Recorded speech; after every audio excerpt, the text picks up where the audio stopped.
overload that we're going to use, which is number 3. So the category we'll call exception,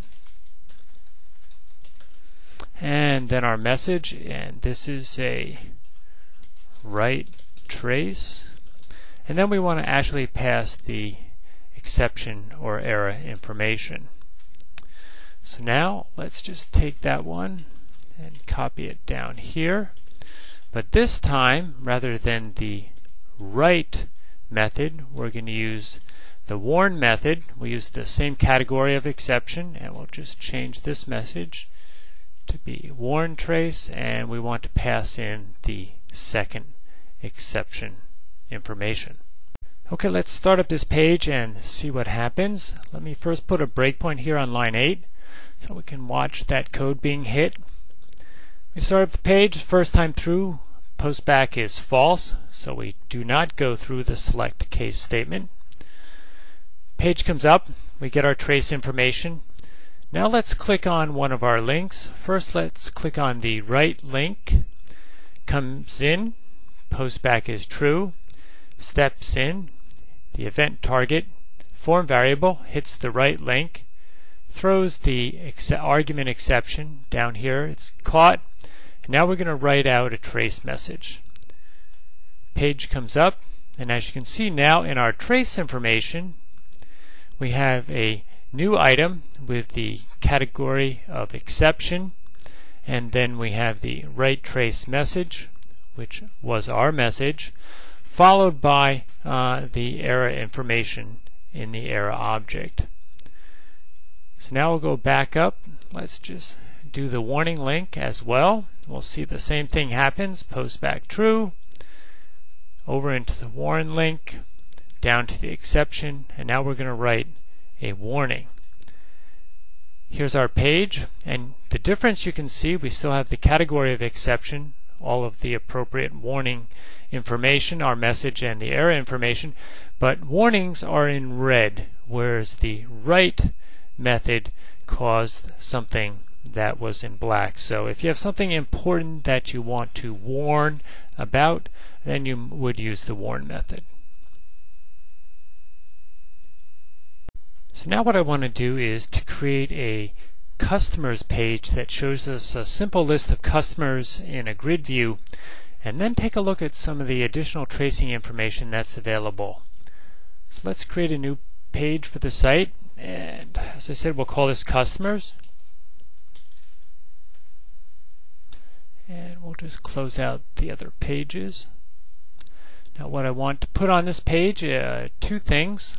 Let's go to the design mode, and the first thing I would like to put on here is an XML data source, and the second thing is a grid view. And in the grid view, I'm just going to pick the XML data source as the data source for the grid view. Now let's go back into the source view, and let's just quickly set up a little bit of data for this page.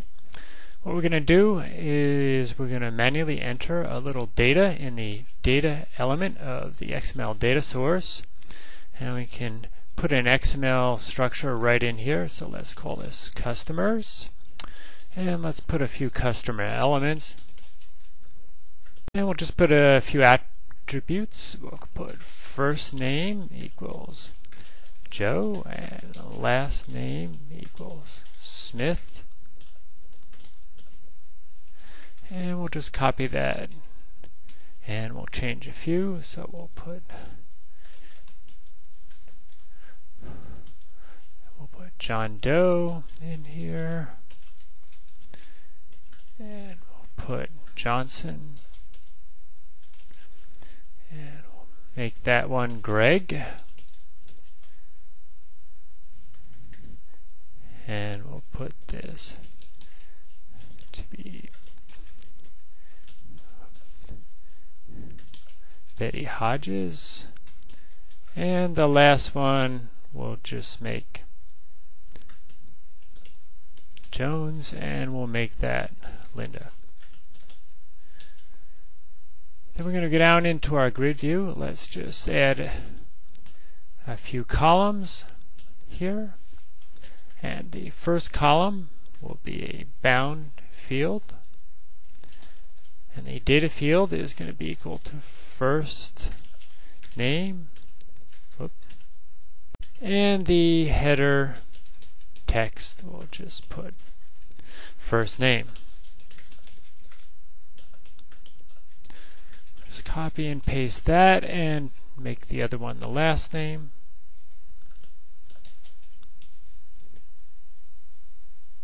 And we'll be all done. And we will just put one more attribute. We'll put auto generate columns equals false. And let's just go over into the code behind. And in our page load event, let's just add a few little trace messages. So we'll put a trace dot write, and we'll make this application page category, and the message will be loading page. And let's put a second one.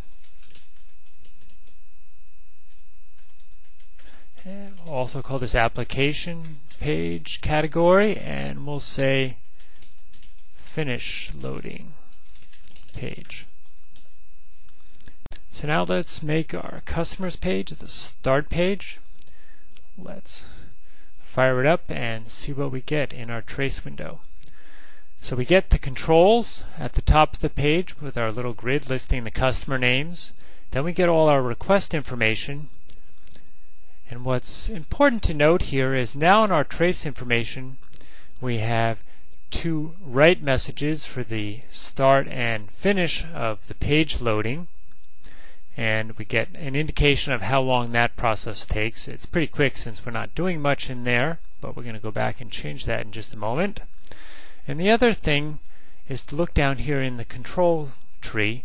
And now that we have a little bit more robust control, you can start to see how useful this information can be.